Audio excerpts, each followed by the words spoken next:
sentiste a mesma confiança em ti que tens hoje? Obviamente que não. Obviamente que não. Não. É uma diferença imensa, brutal. Eu era muito como tu, e aliás está aqui a Ana, que é a minha amiga de infância, e que não me deixa mentir. Eu na escola, onde tivesse o buraquinho mais longe e mais coisa, era onde eu estava, lá escondidinha. E hoje, não querendo parecer estrela, porque não é isso, gosto muito de estar em cima de um palco, gosto. É o que me faz vibrar, é estar em cima de um palco com pessoas à frente e estar a fazer dinamização de um evento. Gosto muito disso, sim. Agora, obviamente que não foi de um dia para o outro, não foi rápido, não foi fácil, não foi. Fiz muitos eventos em que estava escondida atrás de um púlpito, até que um dia achei que não fazia sentido e que eu era capaz de fazer mais e melhor e, portanto, tinha que dar o salto. Felizmente, tive várias oportunidades. Felizmente surgiram várias oportunidades que depois acabaram por, enfim, ter aquilo que já falamos há bocado, que é fui aceitando essas oportunidades nos moldes que já disse há bocado e que depois deram o resultado que deu hoje. Portanto, a minha resposta é: sempre sentiste a mesma confiança em ti que tens hoje? Não, mesmo, não muito grande mesmo. Portanto, passo agora a palavra a quem quiser, à Sónia, à Cristiana. Cristiana, estás-te a rir? Eu acho que também já respondi um bocadinho a isso, porque efetivamente eu também era aquela menina que não venham falar comigo porque eu tenho super vergonha, também não ia falar com ninguém. Ups! E é um processo, foi um processo e continua a ser um processo de confiança também em mim e, portanto, é um não redondo também. Sónia, já estás em modo diantes já estou de lanterna outra vez e já posso dizer que acho que também já fui dizendo um bocadinho, não. Não tive sempre a mesma confiança em mim, ainda hoje não tenho assim tanta quanto isso, mas o que é melhor com isso e acho que tenho essa parte mais trabalhada. Mas não, fui uma adolescente muito introvertida, muito insegura, cheia de problemas na pele, daquelas adolescentes típicas cheias de acne, que têm vergonha de si mesmas e muito complexada.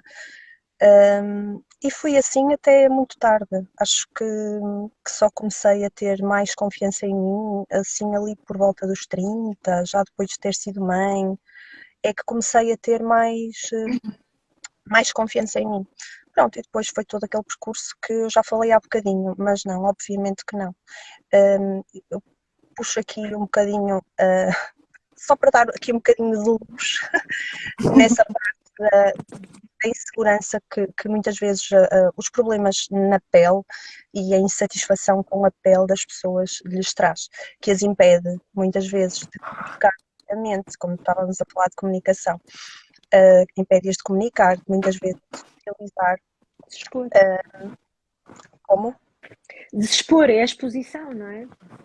Acho que não é de maneira nenhuma uma futilidade e uma pessoa que tenha uma insegurança relativamente à pele não se deve sentir inibida de procurar ajuda, porque efetivamente pode e deve fazê-lo. Às vezes aquilo que para mim pode ser nada, pode ser só uma mancha num sítio qualquer da cara, na outra pessoa pode significar muito para ela e pode ser impeditivo até de ela socializar, como eu estava a dizer, e de comunicar com alguém e de estar plenamente com uma pessoa, porque às vezes a pessoa tem e não está plenamente com o outro, até está com o outro, mas ou está a esconder, ou está mais assim, ou mais pronto. Acho que isso impede muitas vezes as pessoas de confiarem em si mesmas e é por isso que eu gosto tanto de ser consultora de pele e é por causa disso também. Do poder que a mudança nos hábitos, a mudança na pele, o poder que isso tem na confiança das pessoas. Às vezes achamos que não é tão assim, mas é muito assim. Sem dúvida. Então passamos agora para a nossa... Sou eu, não é? Sim, e engraçado, estavas agora a falar essa questão do acne e da pele e da importância, e é engraçado, eu também passei por esse problema do acne, eu tive muito, mas nunca senti isso que isso me afetasse. É engraçado, estás a ver como efetivamente a mesma situação pode afetar-nos de forma diferente. A mim o que eu tenho consciência que me afetava e me afetou foi um pouco a falta de propósito, de sentido de vida. E por isso não é à toa que eu escolhi autoconhecimento e desenvolvimento pessoal como minha área. É tão engraçado como aquilo que nós sentimos que nos faz falta na infância, ou que nos incomoda, ou que nos procura, ou que nos faz procurar respostas, não é? Soluções, depois acaba por ser mesmo o caminho e o propósito que nós vamos encontrar. E agora puxando um bocadinho a cada uma das áreas, e se calhar convidava cada uma de nós falar um pouquinho da nossa área, não é? Para mim, acredito, e já fomos falando aqui um bocadinho, que a partir do momento que nos conhecemos, quer seja através de números, quer seja através de um teste psicotécnico, que seja através de uma análise, seja do que for, ou até um acompanhamento de um psicólogo ou alguma coisa. A partir do momento que nós conhecemos um pouco mais de nós passamos a olhar para nós com outros olhos e a sentir-nos mais confiantes e se calhar a propor-nos a fazer coisas que se calhar antes não nos propunhamos a fazer. E para mim o autoconhecimento é a ferramenta, é onde eu quase que faço todos os meus investimentos em informações, de forma a poder me conhecer cada vez melhor.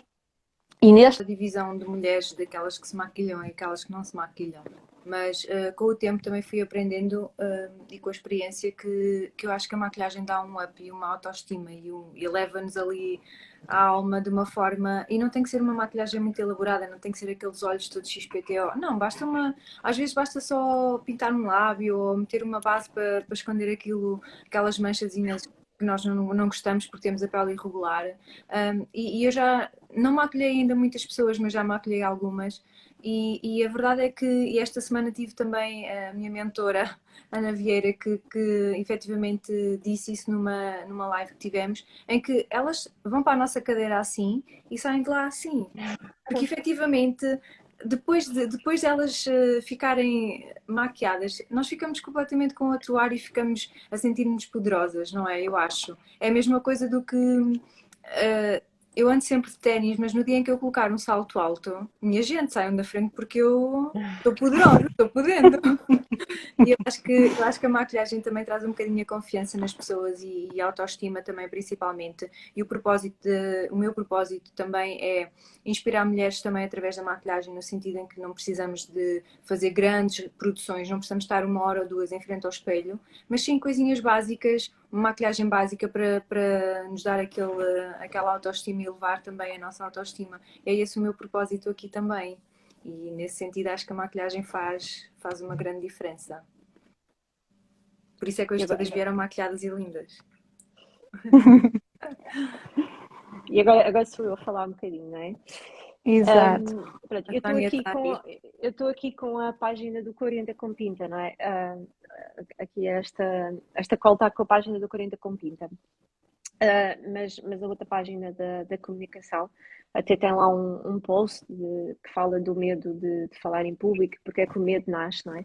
E há bocado a Sónia estava a falar da questão das pessoas não se sentirem à vontade para se expor, não é? E de facto esse é um receio.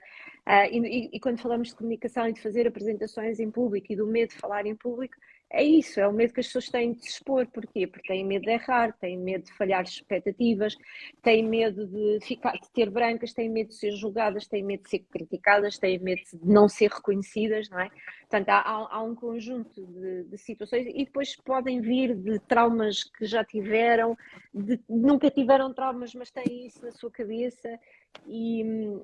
O medo não se perde. Eu mesmo continuo a ter medo de falar em público, não é? Porque há uma série de coisas que eu não controlo. Eu controlo uma parte, mas não controlo tudo. E, portanto, é obviamente que isso faz manter o medo. Mas há muitas formas de o ultrapassar. E aqui a confiança está muito associada a ultrapassar o medo, não é? Claro que há ferramentas, há formas de ajudar a ganhar esta confiança para se conseguir ultrapassar este medo. E é possível, isto é possível, não é uma tarefa impossível, é um processo também, como já temos falado aqui, é um processo onde a pessoa vai evoluindo à medida que vai ganhando confiança, lá está. E vou pegar aqui numa coisa que tu falaste há bocado do autocrítico e da autocrítica que nós fazemos. Nós, quando falamos em apresentações, nós temos muita tendência para pensar que apresentações é o momento em que eu estou lá em cima do palco a fazer a minha apresentação, ou que eu estou aqui a fazer um vídeo, ou que eu estou aqui num direto a fazer a minha participação. Quando não é. Isso é uma pequena parte. Há toda uma parte anterior de preparação que é onde se deve investir mais tempo. É na preparação. Depois há o momento da apresentação e depois há um outro momento que é o depois da apresentação, que é onde nós nos vamos criticar porque não dissemos isto, porque não disse aquilo, porque não disse aquilo outro, porque me esqueci de dizer não sei o quê. E isto, se não for bem analisado, bem avaliado, e se o autocrítico lá estiver, vai aumentar o medo, vai fazer com que a pessoa não faça mais apresentações, porque na sua forma de ver, a sua autoperceção é que as coisas não correram bem porque se esqueceu de dizer 2 palavras, ponto. Não é? Portanto, de facto, esta autocrítica que nós fazemos e que nós fazemos lá à grande, que nós somos muito autocríticos com nós mesmos, somos muito exigentes com nós mesmos, é de facto perigosa, não é? Quando nós não lidamos bem com ela. Eu acho ótimo que se despeça a autocrítica. Acho que é preciso sermos críticos, claro, e sermos exigentes para melhorar, mas com o objetivo disto. Ok, eu falhei, não disse estas 2 palavras. Na próxima vez vou dizer, porque uma das consequências do medo é que é de tal maneira que nos impede de fazer. O medo impede-nos de fazer. Nós precisamos ter medo, isso é certo. E ainda bem que o temos, porque o medo desperta-nos mecanismos de alerta, não é? E, portanto, nós precisamos disso. É importante, quando nós estamos num beco escuro, sentimos medo, ativa um sinal de alerta para começarmos a correr, não é? Nós precisamos do medo. Mas, em certas situações, temos que o ultrapassar para conseguir fazer. E muitas vezes as pessoas perdem oportunidades de fazer reuniões, ou de fazer apresentações, ou o que seja, porque têm medo desta exposição. E há N formas de se ultrapassar. Eu não sei se há questões, as minhas coisinhas deixaram sim, eu tenho visto aqui alguns comentários que sim, que cuidar da nossa pele também é cuidar de nós, cuidar da pele, uma maquilhagem, limpeza da pele, ir às compras, a nossa autoestima sobe logo um pouco. Sim, eu estou a ver aqui alguns comentários, apenas como nós estamos aqui, somos 4 e há sempre aqui muita intervenção, para não estarmos sempre a interromper. Mas eu estou atenta e muito obrigada pela vossa participação. Podem colocar dúvidas, até mais coisas mais concretas que possam ter sobre como ultrapassar algum medo, como se nós pudermos de alguma forma dar uma dica ou ajudar, estaremos aqui. Deixa-me só dizer só mais uma coisa. Aqui na questão das apresentações e do medo de falar em público, há uma parte que nós, quando nós aceitamos fazer uma apresentação, naturalmente que dominamos o tema, não é? Porque senão então não vale a pena entrar por aí. Dominando o tema, só temos que trabalhar o resto. E o resto tem muito a ver com atitude, com postura. É a base para que as coisas corram bem e para que a apresentação tenha sucesso. E claro que aqui está tudo o que a Cristiane e a Sónia disseram. É a imagem, é uma maquilhagem, é um salto alto, porque nos dá... Eu tenho essa pancada, sei lá o que é. Salto alto tem que ser. E eu faço diretos, faço eventos em direto, em que eu só sou filmada da cintura para cima, mas eu estou de saltos altos, pá.